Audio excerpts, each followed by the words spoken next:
Champions ট্রফির উদ্বোধনী match. Defending champion পাকিস্তানের বিপক্ষে মাঠে নেমেছে নিউজিল্যান্ড। তবে পাকিস্তানের ঘরের মাঠেই পাকিস্তানকে নিয়ে এক প্রকার ছেলে খেলাই করলো কিউইরা। কেননা প্রথমে ব্যাটিং করতে নেমে নির্ধারিত 50 ওভারে 320 রানের লড়ুক সংগ্রহ দাঁড় করায় নিউজিল্যান্ড।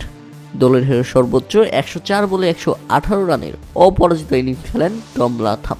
আর দ্বিতীয় সর্বোচ্চ উইল ইয়াং ওপেনিং করতে নেমে তিনি খেলেন 113 বলে 107 রানের চোখ ধাঁধানো ইনিংস।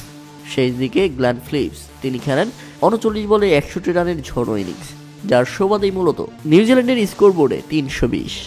আর জবাবে ব্যাটিং করতে নেমে পাকিস্তানের যা ইচ্ছে তাই শুরু। দলীয় 8 রানের মাথায় তারা সাদ সাকিলকে হারায়।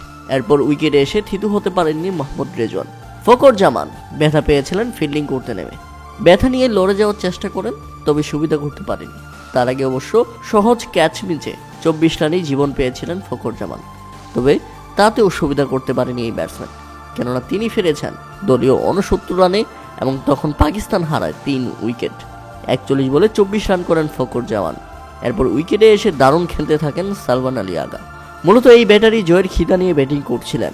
উইকেটে এসে মারকাটারি ব্যাটিং করে মাত্র 28 বলে 42 রান ইনিংস খেলেন তিনি। অপরদিকে বাবর আজমের কথা কি বলবো। বাবর আজমকে কেউ বোঝান, তিনি 321 রান চেজ করতে নেমেছে।